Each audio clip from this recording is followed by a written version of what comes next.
શ્લોક 2.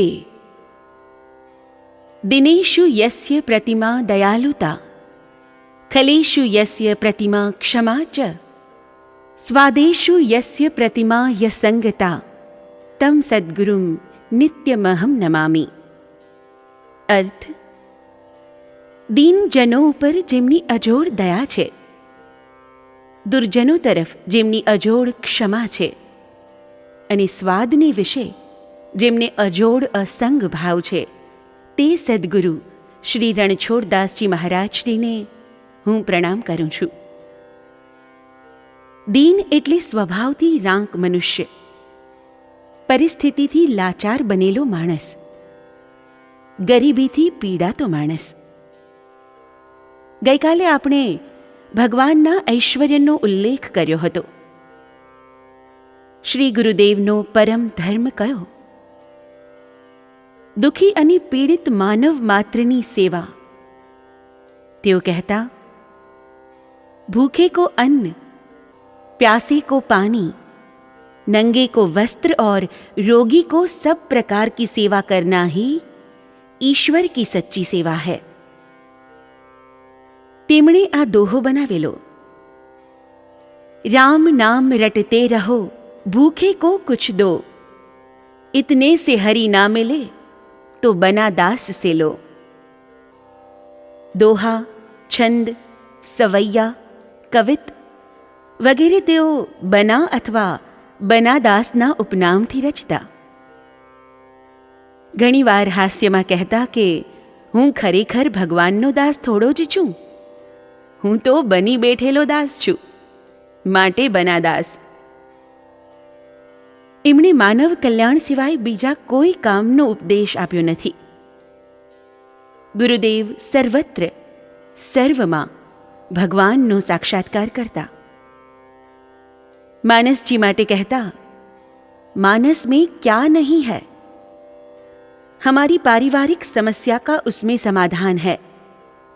ज्ञान, भक्ति, वेदांत, वैराग तो उसमें कूट कूट कर भरा है.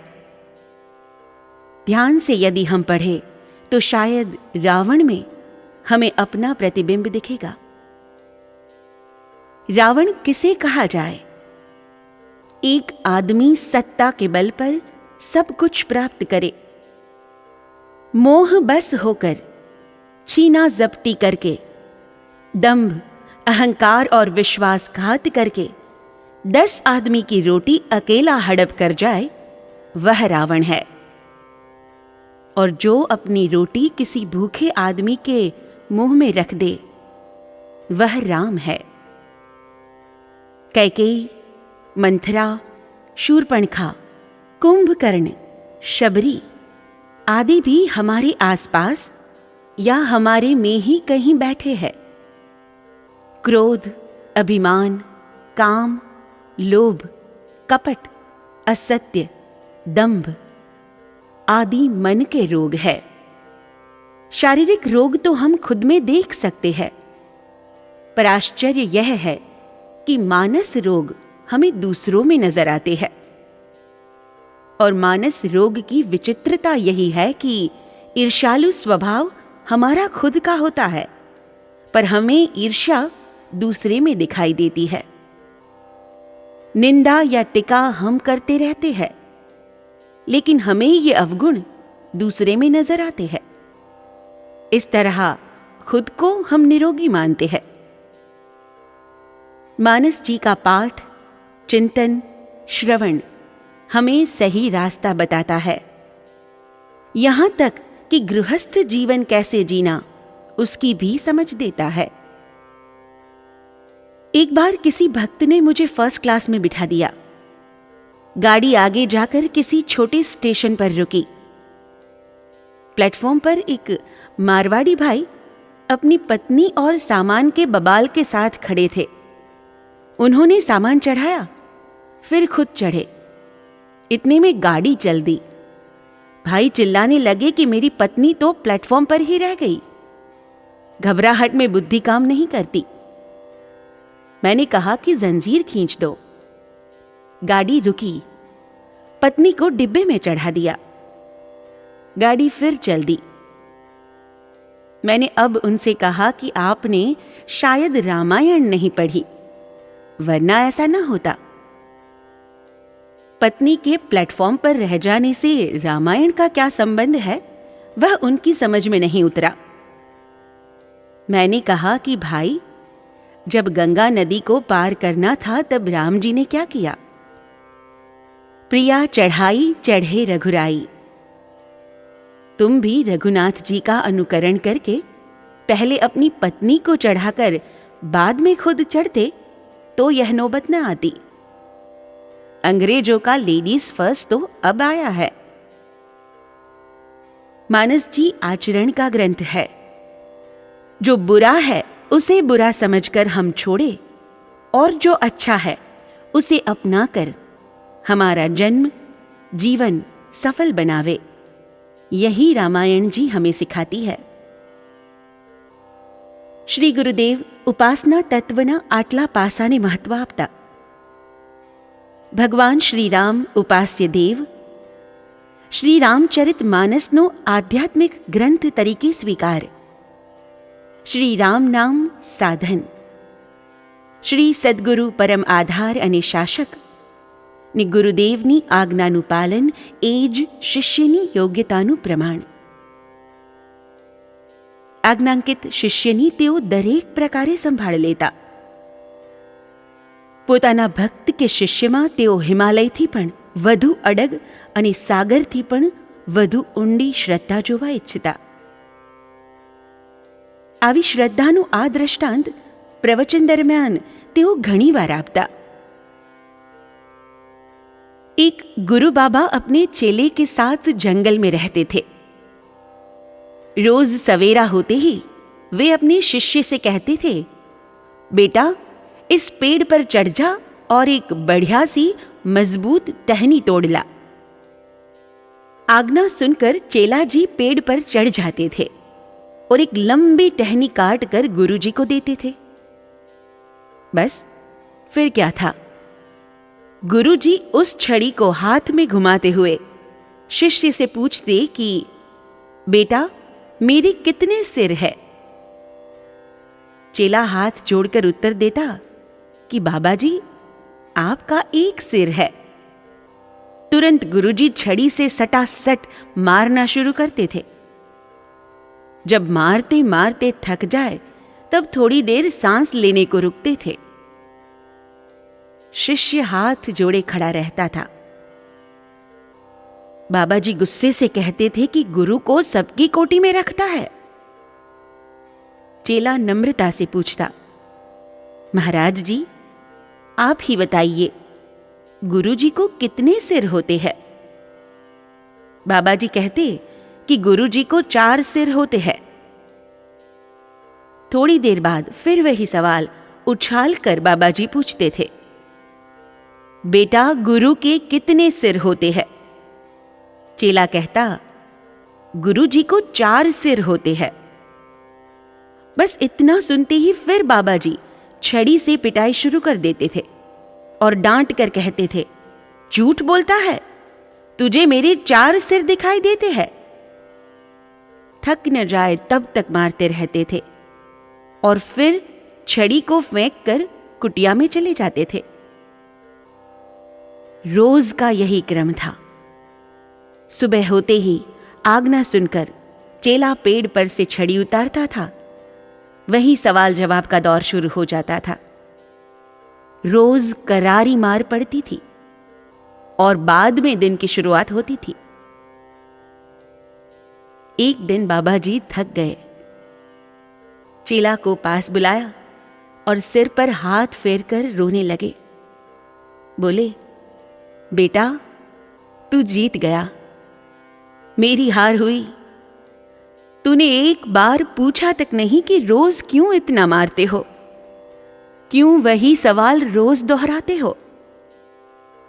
तुझसे हार कर भी आज मैं बहुत प्रसन्न हूं. मैंने माना था कि मार से डरकर तू भाग जाएगा, पर तूने अपना शिष्यत्व सिद्ध कर दिखाया. बाबा जी ने अपनी पूरी आध्यात्मिक सिद्धि और मंत्र शक्ति चेले को दे दी।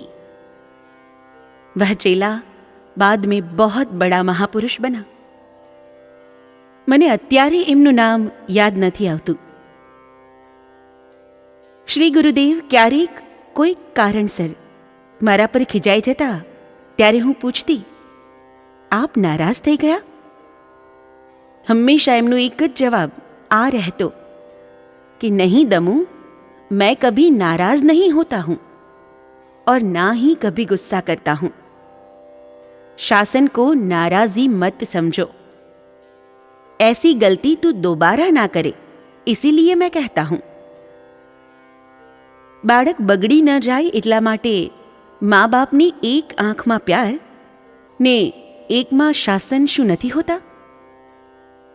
કોઈ વાર 4 માણસની વચ્ચે 2 આકરા વેણ કહી દેતા ત્યારે હું રિસાઈ જતી. કોઈ વાર મને ગુસ્સો આવી જતો ત્યારે તેઓ હસીને કહેતા, અરે मैं तो देख रहा था कि चावल सीझा कि नहीं. नहीं नहीं, अभी कच्चा है.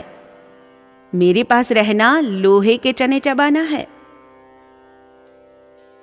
श्री वैष्णवदासजी महाराजनी पण गुरुजीनी सेवामां तीव्र रुचि हती. नजीक होઈએ ने सेवामां चूक थाय त्यारे गुरुदेव कोई वार नाराज पण थाय. आवे समये तेओ गुरुदेवथी डरी जता. रूमना एक खूणामां दूर ऊभा रही जता ने कहता, महाराज जी, आप गुस्सो न करो. आप मने मारशो तो पण हूँ आपने छोड़ीने क्यांय जवानो नथी. वैष्णवदासजीना दीक्षा गुरु बीजा छे, परंतु तेओ गुरुदेवने ज पोताना गुरुजी माने छे.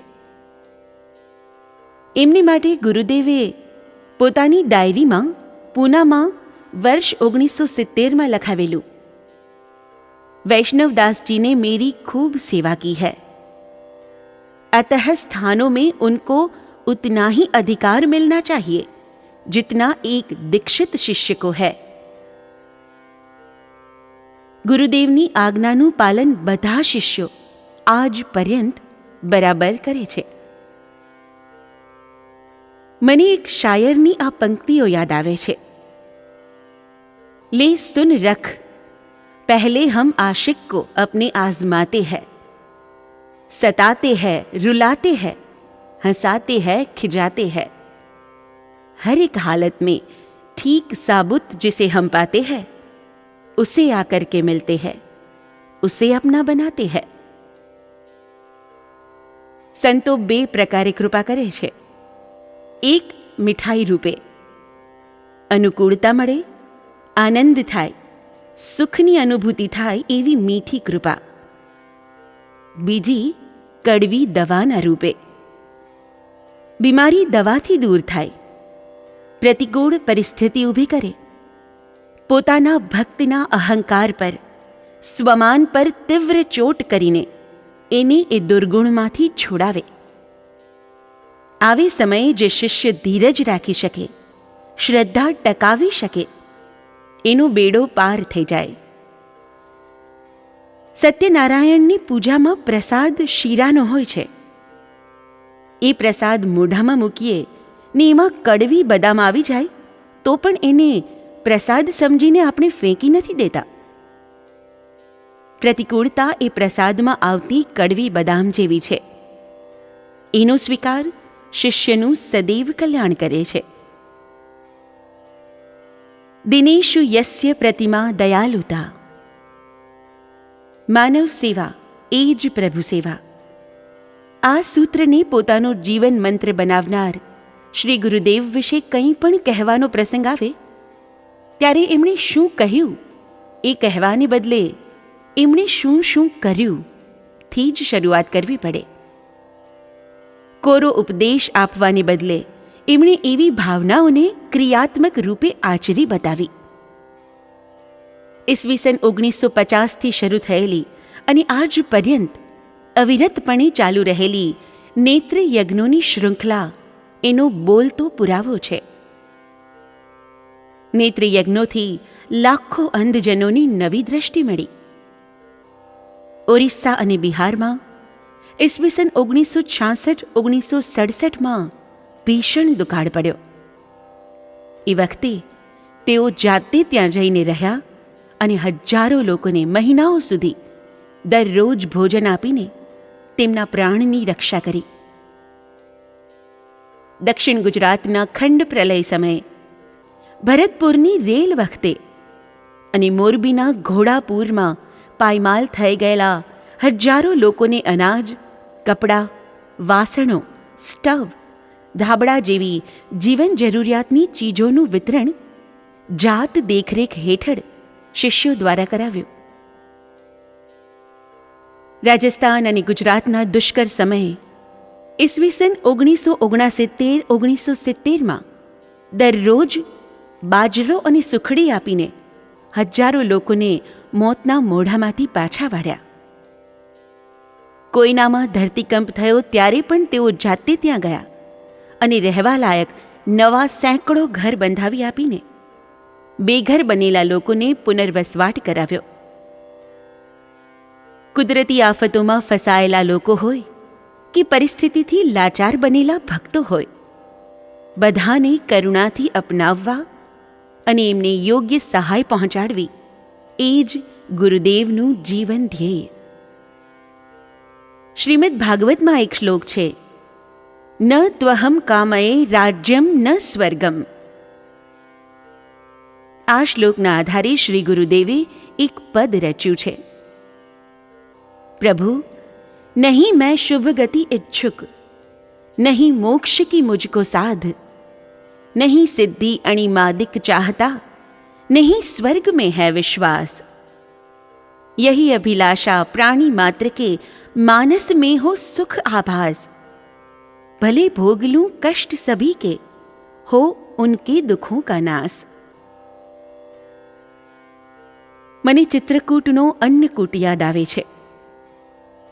બિહારનું રાહત કાર્ય આટોપીને બધા ભક્તો ચિત્રકૂટ ગયેલા. બેસતા વર્ષે શ્રી રઘુવીર મંદિરમાં અન્નકૂટનો ભોગ લગાવવાનું નક્કી થયું. જેને જે સામગ્રી આવડે એ વિપુલ જથ્થામાં બનાવવાની. અમે બધાએ ઉત્સાહપૂર્વક અવનવી ખાદ્ય સામગ્રી બનાવી. ક્વોલિટી અને ક્વોન્ટિટીનો સંગમ હતો એ. શ્રી ગુરુદેવે નૂતન વર્ષે મંદિરમાં બધું જાતે ગોઠવ્યું. પૂરું મંદિર સામગ્રીથી ભરાઈ ગયું હતું. સૌએ દર્શન પણ મંદિરની બહાર ઊભા રહીને કર્યા. સાંજે પંગત પડી. પપરેંદા, સરૈયા, ખપટીહાના હજારો ભક્તો બડે સરકારના દર્શન કરવા આવેલા. સાધુ સંતોમાં, દેહાતીઓમાં અને ગરીબોમાં અન્નકૂટનો મોટા ભાગનો પ્રસાદ જાત દેખરેખ હેઠળ ગુરુજીએ પીરસાવ્યો. રાત્રે ભક્તોને કહ્યું, હમ ઠાકોરજી કો 56 भोग चढ़ाते हैं. हमारा भाव बराबर दिखाई नहीं देगा तब तक हमारा भाव अधूरा रहेगा. अन्नकूट जरूर करो, लेकिन बाद में वह प्रसाद ऐसे लोगों में बांटो जिन्होंने कभी देखा या चखा तो क्या, उस चीज का नाम तक न सुना हो.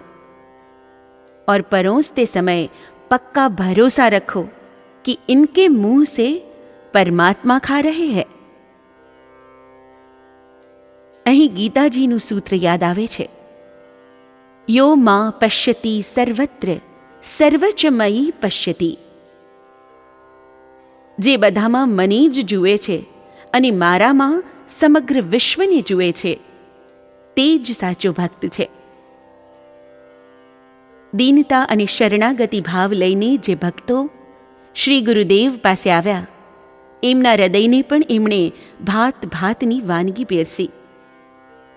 જ્ઞાન, ભક્તિ, રામ નામમાં પ્રીતિ, નિષ્કામ કર્મયોગ, બીજા માટે કંઈક કરી છૂટવાની ભાવના, શાંતિ, આ બધા આપણા મનના, આપણા આત્માના ખોરાક છે. મન એનાથી તંદુરસ્ત રહે છે. એક માના 4 સંતાન હોય, પણ ભોજનની રુચિ ચારેયની અલગ અલગ હોય. કોઈને રોટલી ભાવે, કોઈને ભાખરી, કોઈને શીરો તો કોઈને પૂરી પસંદ હોય.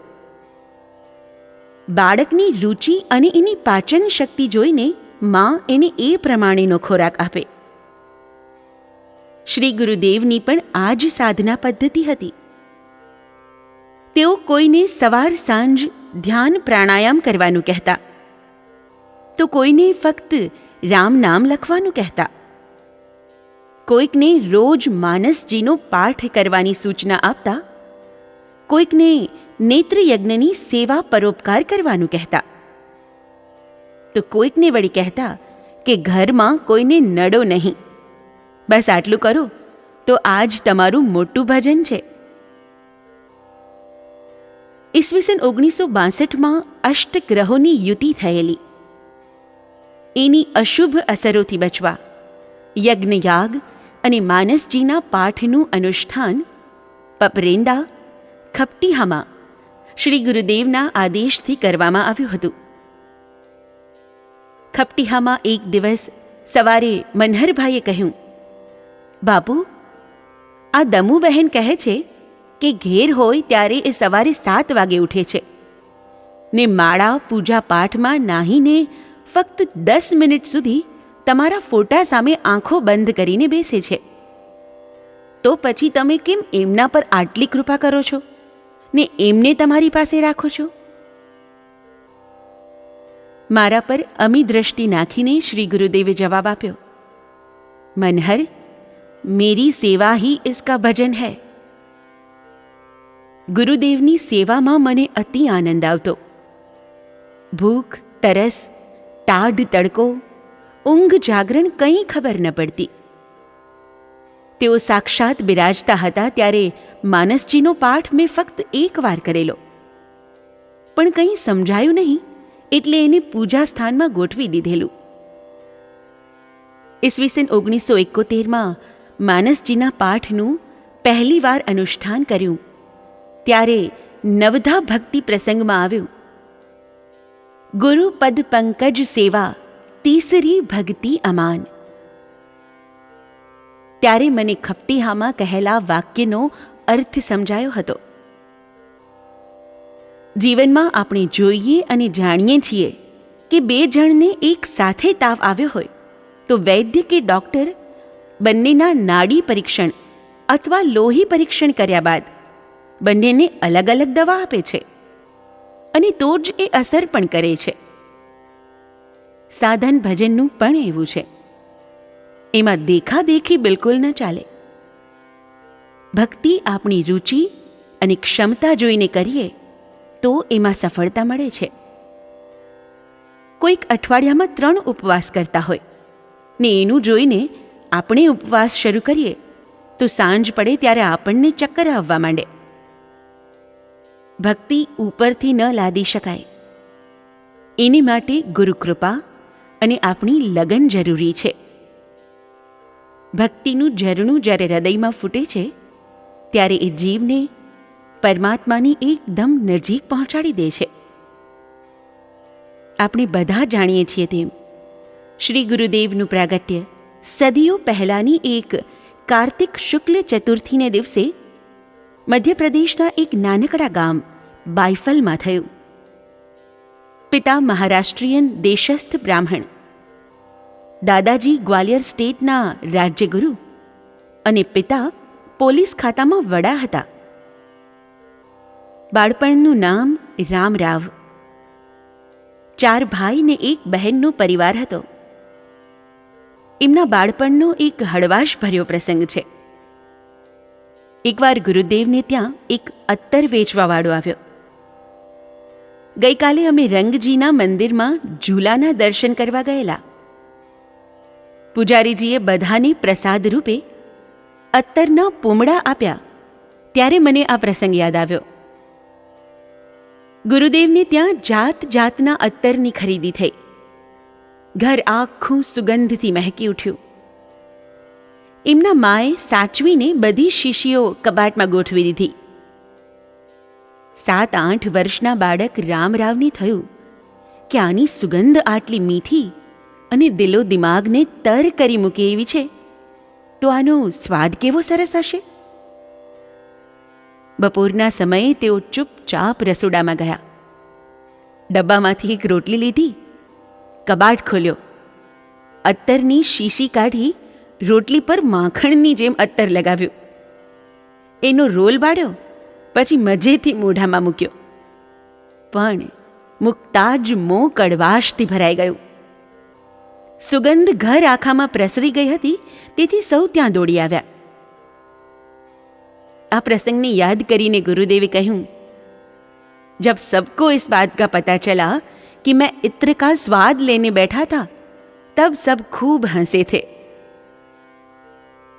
પિતા સ્વભાવે કડક હતા, તેથી ગુનેગારોને અવારનવાર ધોલ ધપાટ કરતા. એકવાર સરત ચૂકથી એક નિર્દોષને ઢોર માર માર્યો. માં વચ્ચે પડવા ગયા તો એમને પણ દૂર હડસેલી દીધા. બાળક રામરાવ બધું જોતા હતા. માર પોતાના બરડા પર પડતો હોય એવી વેદના થઈ. તે જ ઘડીએ એમણે ઘર ને સંસાર બંને છોડી દેવાનો સંકલ્પ કર્યો. દુનિયા પણ અત્તર જેવી દોરંગી લાગી. ઉપરથી આકર્ષક, ઊંડા ઉતરો તો દુઃખદાયી. ઉંમર 10 વર્ષની હતી. પ્રભુ રામ પ્રત્યેનું ખેંચાણ એમને અયોધ્યા લઈ આવ્યું. ત્યાં રામાનંદી સંપ્રદાયના તેજસ્વી સંત પયોહારી બાબાજી શ્રી કૃષ્ણદાસજી મહારાજનો ભેટો થયો. ગુરુદેવમાં રહેલા હીરને એમણે પારખી લીધું ને પોતાની સાથે લઈ ગયા. ગુરુદેવ હંમેશા એમનું પતિત પાવનજી મહારાજ તરીકે ઉલ્લેખ કરતા. સમય જતાં જગત કલ્યાણાર્થ મહારાજશ્રીએ એમને વિરક્ત દીક્ષા આપી. યુવાન રામરાવ ત્યાર પછી શ્રી રણછોડદાસજી મહારાજ તરીકે વિખ્યાત થયા. મહારાજશ્રીની છત્રછાયા હેઠળ એમણે યોગાભ્યાસ, તત્વચિંતન ઇત્યાદિમાં નિપુણતા મેળવી. ભારત ભ્રમણ દરમિયાન મુખ્ય સંપ્રદાય અને એના ધાર્મિક વડાઓનો પરિચય મેળવ્યો. ગુજરાતી, પાલી, બંગાળી, માગધી, ઉર્દુ, સંસ્કૃત વગેરે ભાષાઓ શીખ્યા ને જ્યોતિષ, કર્મકાંડ, વેદ, પુરાણ, ષડદર્શન, ગીતા, રામાયણ વગેરેનો ઊંડો અભ્યાસ કર્યો. ગુરુદેવ પોતાના પૂર્વ જીવન વિશે યા તો સાધુ જીવનના અનુભવો વિશે ક્યારેક જ અછડતો ઉલ્લેખ કરતા. તેથી એમનો કડીબદ્ધ ઇતિહાસ નથી મળતો. પરંતુ ઈસવીસન 1900ની આસપાસ, લગભગ 100 વર્ષ પહેલાં, તેઓ ચિત્રકૂટના અનસુયા આશ્રમમાં ત્યાગી તપસ્વી મહાત્મા તરીકે લોકોમાં પ્રસિદ્ધ હતા ને સમય જતાં મહારાષ્ટ્ર, ગુજરાતમાં પણ જાણીતા બન્યા. ખલેશુ યસ્ય પ્રતિમા ક્ષમા ચ. શ્રી ગુરુદેવે કહ્યું છે, જો તોકો કાંટા બોવે તું બો ઉસકો ફૂલ, તોકો ફૂલ કા ફૂલ હૈ, વાકો હૈ ત્રિશૂલ. ખલ એટલે લુચ્ચો માણસ, ખટપટી વૃત્તિવાળી વ્યક્તિ. પોતાનો સ્વાર્થ સાધવા સામા માણસને ઇરાદાપૂર્વક ત્રાસ આપે કે નીચે પાડે એવી વૃત્તિવાળો માણસ. गुरुदेव अवारनवार कहता, तुम पर जो अपकार करे उसे तुम नीचा ही दिखाना चाहते हो न, तो उस पर तुम इतना उपकार कर दो कि जब जब भी वह तुम्हारे सामने आए तब शर्म से उसकी गर्दन और आंखें झुक जाए. बदला लेना सही रीत नहीं है, यह तो आग में घी डालने जैसा है. જેવો ઉપદેશ તેવું જ એમનું આચરણ હતું. માણસને પોતાની ભૂલ બરાબર સમજાઈ જાય ને પોતાના ખોટા કામનો એને પસ્તાવો થાય એટલે વાત પૂરી થઈ જાય એમ તેઓ માનતા. કવિ કલાપીએ કહ્યું છે, હા પસ્તાવો વિપુલ ઝરણું સ્વર્ગથી ઉતર્યું છે, પાપી તેમાં ડૂબકી દઈને પુણ્યશાળી બને છે. રાજ્યોથી કે જુલમથી કે દંડથી ના બને છે, તે પસ્તાવો સહજ વહેતા કાર્ય સાધી શકે છે. સ્વાદેશુ યસ્ય પ્રતિમા યસંગતા. પ્રવચન દરમિયાન એકવાર ગુરુદેવે આ પ્રસંગ કહ્યો હતો. साधनावस्था थी तब एक बार हम थान से गुजरे. थान में नामी पेड़ा बनते हैं. पेड़े की सुगंध आई और खाने की इच्छा जागी. मैं एक पेड़ के नीचे बैठ गया. मुझे साधु जानकर एक श्रद्धालु पास आया और हाथ जोड़कर बोला, बापजी, तमारे माटे जमवानु लई आऊं? मैंने कहा कि नहीं, हम फलाहारी हैं. इस बात को बराबर समझना हो. मैंने रोटी खाई थी, फिर भी पेड़ा खाने को मैं झूठ बोला. भक्त बोला, खजूर लावी दूं? मैंने कहा, नहीं, वह घोड़े की खुराक है और मूंगफली मुझे गर्मी करती है.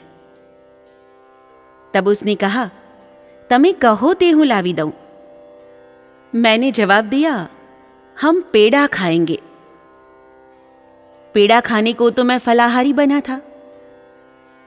पेड़ा आए तो मन में विचार शुरू हो गए. मैंने जीभ निकाली और मध्य भाग में पेड़ा रखा. कुछ मिठास का अनुभव नहीं हुआ. पेट पर रखा, गले पर भी रखा, मीठा कहीं पर भी नहीं लगा. जब जीभ के अग्रभाग पर रखा तब मिठास को, स्वाद को महसूस किया. मुझे बहुत पछतावा हुआ. इतने से स्वाद के वशीभूत होकर मैंने कितना दंभ किया था. मन से कहा, रे मन, इस गले की घाटी के नीचे उतरा कि सब माटी हो जाएगा. चलो यहां से. मैंने पेड़ा वहीं छोड़ दिया और आगे निकल गया. સ્વાદ પ્રત્યેની અસંગતતાનું આ ઉદાહરણ છે. તમ સદ્ગુરુમ નિત્યમહમ નમામિ. વર્ષો પહેલા ચિત્રકૂટમાં એકવાર ભંડારા દરમિયાન આ પ્રસંગ બન્યો હતો. ગુરુદેવને જમાડવામાં અતિ આનંદ આવતો. તેઓ કહેતા, દેને વાલા દેતા હૈ, ખાને વાલા खाता है, उसमें अपने बाप का क्या जाता है. सबको प्रेम से परोसो. अन्नदान श्रेष्ठ दान है, उससे जीवन की रक्षा होती है. अन्नदान ही एक ऐसा दान है जिससे लोगों को तृप्ति का अनुभव होता है. बाकी रुपया, कपड़ा, वस्तु आदि हम दान में देंगे तो व्यक्ति को ऐसा लगेगा कि थोड़ा और मिल जाता तो अच्छा था. अन्नदान तलवार है राम नाम की ढाल, भव रिपु मारन को बना यही पुरानी चाल. તે દિવસે ભંડારામાં મહાત્માઓ માટે માલપુઆ, દૂધપાક ને પૂરી શાકનું જમણ હતું.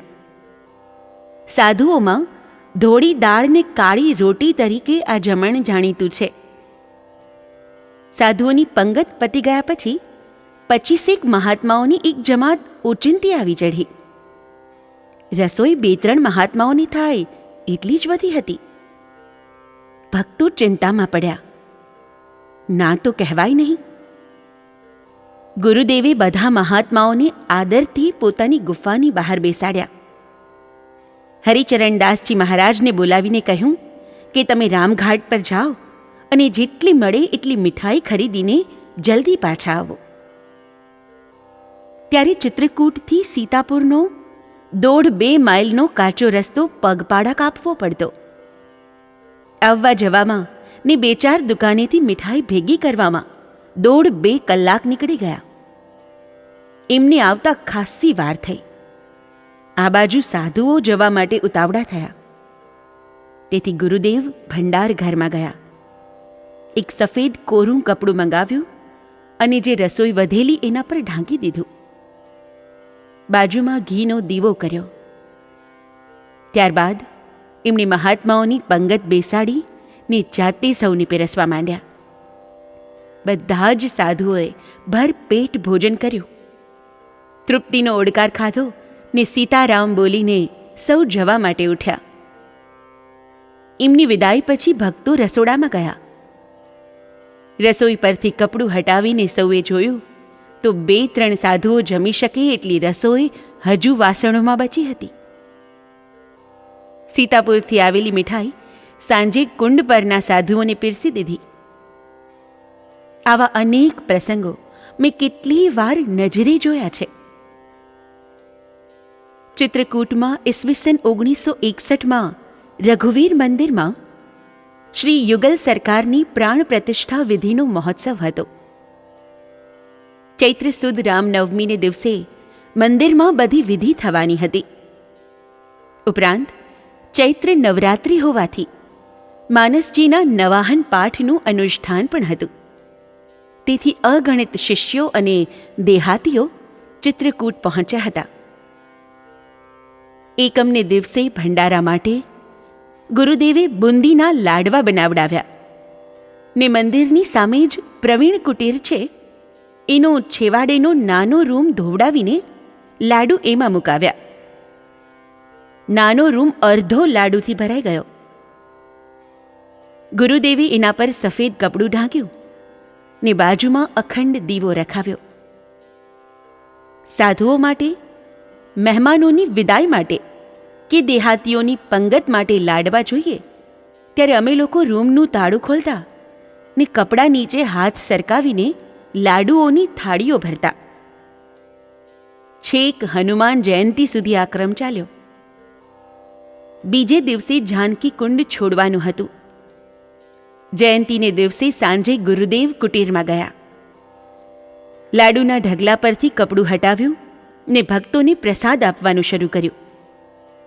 થોડી વારમાં બધા લાડુ ખતમ થઈ ગયા.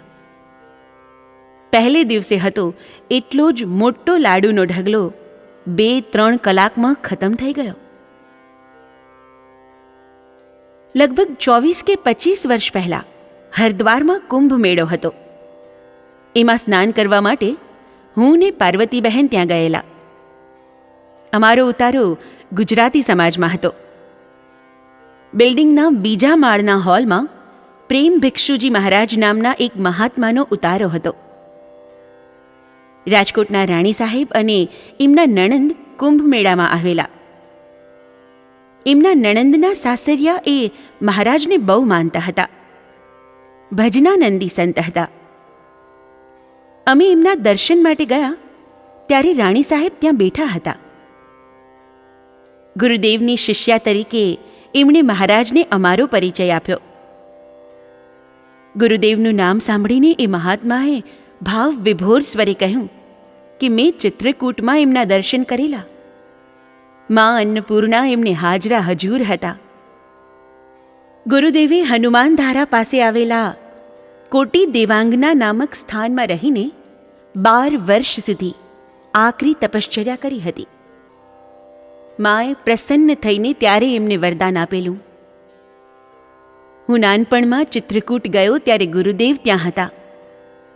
એમણે 5 શેર લોટમાંથી મોટો ભંડારો કર્યો હતો.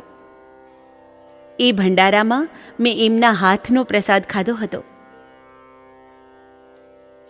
જામનગરવાળા મથુરાદાસભાઈનું કુટુંબ ગુરુદેવનું અનન્ય ભક્ત છે.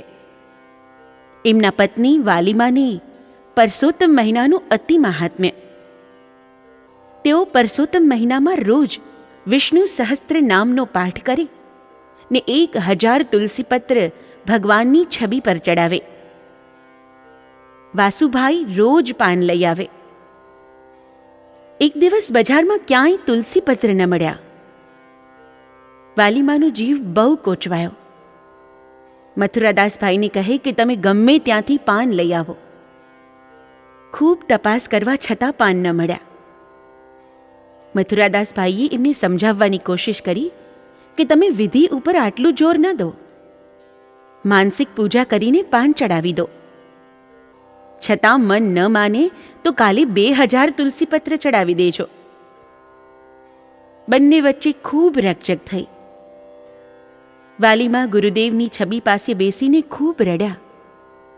ભૂખ્યા તરસ્યા એમ જ બેસી રહ્યા. પ્રાર્થના કરતા રહ્યા કે મારો આટલો નિયમ પણ શું નહીં જળવાય? તમે પણ મારું કંઈ નહીં સાંભળો.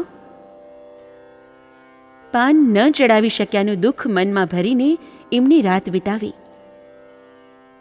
બીજે દિવસે સવારે નાહીને ભગવાનને પ્રણામ કરવા પૂજાના રૂમમાં ગયા. જુએ છે તો પરસોત્તમ ભગવાનની મોટી છબી પાસે તુલસી પત્ર ચડાવેલો ઢગલો પડેલો. વાલી માની આંખો વરસવા માંડી. પણ હવે એ આંસુ આનંદના હતા, ગુરુદેવ પ્રત્યે છલકાતી કૃતજ્ઞતાના હતા. એમની જે અતિ ઉદ્વેગ થયેલો એનું શ્રી ગુરુદેવે નિરાકરણ કરી આપ્યું હતું. એમની પ્રાર્થના સાંભળી હતી ને તુલસી પત્ર ચડાવવાનો એમનો નિયમ અખંડ રાખ્યો હતો. થોડા દિવસ પહેલાં અહીં પુષ્કર, રામધામમાં, મુંબઈ સૂર્ય એપાર્ટમેન્ટમાં, રાજકોટ સદગુરુ સદનમાં અને ચિત્રકૂટ ગુરુમઢીમાં સૌ ભક્તોએ આનંદપૂર્વક ગુરુ પૂર્ણિમા મહોત્સવ મનાવ્યો. શ્રી ગુરુદેવ શિષ્ય તરીકે અપનાવીને આપણને નવો જન્મ આપે છે. શિષ્ય બન્યા પહેલાંની જિંદગીમાં જે કંઈ ખોટા કામ કર્યા હોય એમાંથી પ્રાયશ્ચિત દ્વારા છોડાવે છે ને હવે પછીની જિંદગી કેમ જીવવી એનું માર્ગદર્શન આપણને આપે છે. એક વેપારી દિવાળીને દિવસે પોતાનું વહી ખાતું ખોલે છે, જમા ઉધાર તપાસે છે ને જૂનો ચોપડો બંધ કરીને નવા ચોપડામાં શ્રી ગણેશાય નમઃ લખે છે. ક્ષત્રિય હોય એ દશેરાને દિવસે પોતાના હથિયાર તપાસે છે, એને સાફ કરે છે ને એની પૂજા કરીને મનોમન પોતાના સ્વધર્મને યાદ કરે છે. આ જ રીતે દર વર્ષે ગુરુ પૂર્ણિમા આપણને આપણો શિષ્ય ધર્મ યાદ કરાવવા આવે છે. તે દિવસે આપણે પાદુકા પૂજન કરીએ, થાળ ધરાવીએ, રાસ ગરબા રમીએ, એ બધી બાહ્ય ક્રિયાઓ છે. ખરા અર્થમાં આપણી ગુરુ પૂર્ણિમાની ઉજવણી ત્યારે સાર્થક ગણાય જ્યારે જીવનને ગુરુદેવના ઉપદેશ મુજબનું બનાવીએ ને દર વર્ષે એક સાચા માણસ બનવાની દિશામાં આગળ વધીએ. નવાહન પારાયણમાં આજે સવારે આપણે અહલ્યા ઉદ્ધારનો પાઠ કર્યો. જીવનમાં શાંતિ પ્રાપ્ત કરવાના બે રસ્તા છે. એક, યા તો આપણે પ્રભુની કથા સાંભળીએ, બીજો અથવા પ્રભુ ખુદ આપણી વ્યથા સાંભળે. આપણા પક્ષે આપણી વ્યથા રજૂ કરનારા જો વિશ્વામિત્ર જેવા ગુરુ હોય તો અહલ્યાની જેમ જીવ માત્રનો ઉદ્ધાર થઈ જાય. અહલ્યા એટલે જડ બુદ્ધિ, પથ્થર જેવી કુબુદ્ધિ. અહીં પુષ્કરમાં ભગવાનની કથા પણ છે ને આપણા સૌની નાની મોટી વ્યથા પ્રભુ રામ સુધી પહોંચાડનારા શ્રી ગુરુદેવ પણ પ્રત્યક્ષ છે. જ્યારે ગુરુદેવ આપણા પક્ષે રહીને ભગવાનને આપણા દુઃખ દર્દ કહીને આપણું કલ્યાણ કરે છે ત્યારે કુબુદ્ધિ સુમતિ બને છે ને આપણી જડતા શ્રદ્ધામાં પરિણત થાય છે. આવા અનુપમ સંગમનો લાભ ઉઠાવીને આપણે સૌ આપણા જન્મ જીવનને સફળ બનાવી શકીએ એવી પ્રાર્થના સાથે હું ગુરુદેવને પ્રણામ કરું છું.